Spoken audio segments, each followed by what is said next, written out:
Pernah nggak sih ngerasa di dalam diri kita tuh rame banget sampai-sampai susah buat dengerin suara hati sendiri? Nah, kali ini kita akan coba dalami sebuah ide yang dalam banget. Gimana caranya ketenangan batin itu jadi kunci utama buat bener-bener kenal sama diri kita. Pepatah ini nih yang bakal jadi pemandu kita. Coba bayangin deh sebuah danau yang permukaannya tenang, nggak ada ombak sama sekali. Pasti jadi cermin yang sempurna kan? Nah, ternyata hati kita itu kerjanya mirip banget kayak gitu.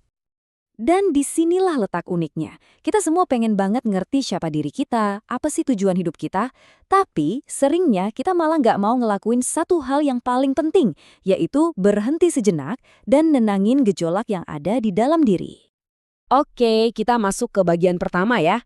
Kenapa sih hati yang gelisah atau air yang keruh ini justru bikin kita jadi nggak bisa melihat kebenaran tentang diri kita sendiri? Ada perumpamaan kuno yang ngegambarin ini dengan pas banget.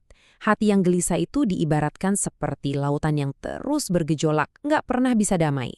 Ini bukan cuma soal berisiknya dunia luar, tapi soal badai yang ngamuk di dalam diri kita sendiri. Jadi, apa aja sih yang bikin air di hati kita jadi keruh? Biasanya, sumbernya itu beberapa emosi yang kuat banget. Ada amarah yang membara yang bikin kita jadi nggak bisa mikir jernih. Ada iri hati yang meracuni cara kita ngelihat orang lain. Terus ada ketakutan yang bikin kita jadi nggak berani ngapa-ngapain.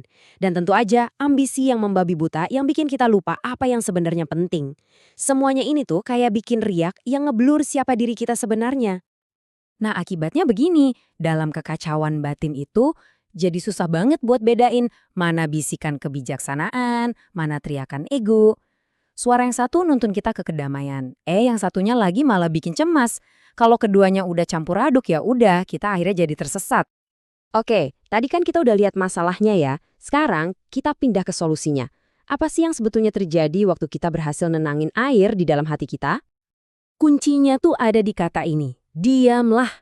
Tapi ini bukan diam yang kosong ya, melainkan diam yang penuh perhatian. Justru di dalam keheningan itulah pemahaman yang lebih dalam, pengetahuan soal Tuhan bisa muncul.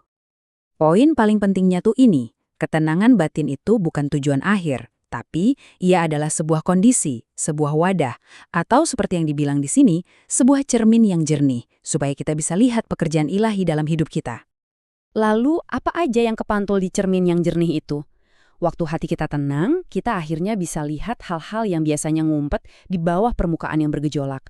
Dosa-dosa kecil yang kita suka abaikan, motivasi kita yang sebenarnya keliru, dan luka-luka masa lalu yang ternyata belum benar-benar sembuh. Jadi ketenangan itu bukan cuma nunjukin masalah, tapi juga ngebuka jalan buat penyembuhan. Iya, kedengarannya emang ideal banget sih.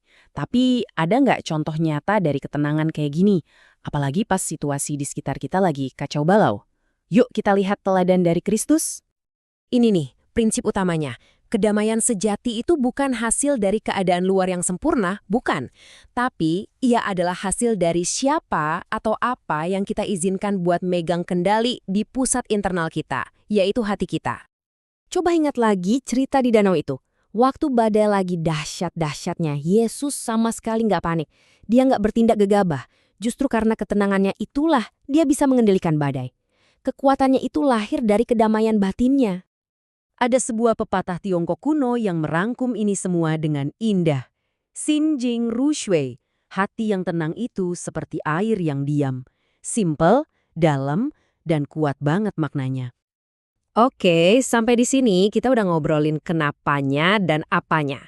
Sekarang kita masuk ke bagian yang paling praktis. Gimana cara ngelakuinnya?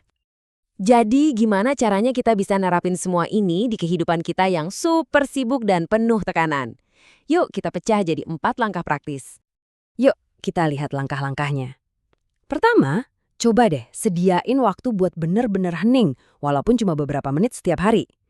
Kedua, latih diri kita buat nggak langsung reaktif secara emosional, kasih jeda antara apa yang terjadi sama respons kita. Ketiga, pakai kitab suci sebagai cermin buat ngecek motivasi dan tindakan kita.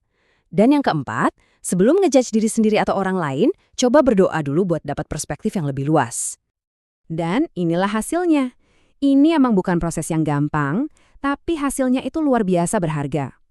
Waktu kamu berhasil nenangin gejolak di dalam, kebenaran tentang dirimu, situasimu, dan Tuhan bakal mulai kelihatan jauh lebih jelas. Dan kita kembali lagi ke titik awal. Seluruh pembahasan kita ini intinya ya satu gambaran kuat ini. Jadiin ini sebagai pengingat visual buat kamu. Kalau hidup lagi terasa keruh, ingat kalau tujuanmu adalah menenangkan airnya. Sebagai penutup, saya mau ninggalin kamu dengan satu pertanyaan ini. Bukan buat dijawab sekarang, tapi buat direnungkan. Apakah permukaan hati kamu hari ini sudah cukup tenang untuk bisa melihat pantulan yang sesungguhnya?